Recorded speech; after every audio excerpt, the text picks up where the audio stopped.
I think the interest of Peter Grimes is its ambiguity. You know, people always say, is Peter Grimes guilty or is Peter Grimes not guilty? I think Benjamin Britten was interested, I think, in the grey area.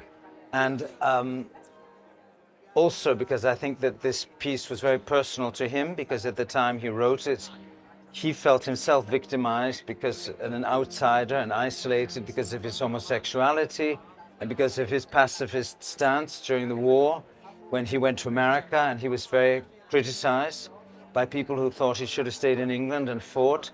So I think he felt doubly rejected by the society. So he was attracted to this story in which a man is very much an outsider and very much rejected by the society that he lives in, which is a very difficult society.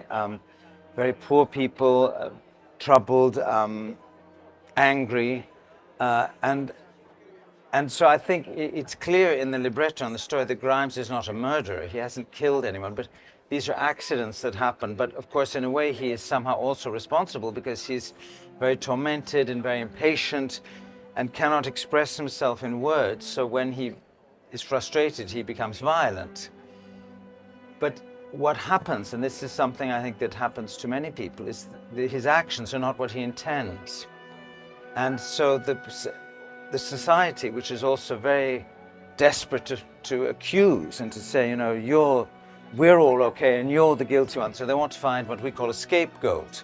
So they are very quick to judge him. So he feels doubly misunderstood. And I think that the inner torment, it's a psychological portrait of somebody who is very tormented, but doesn't mean harm.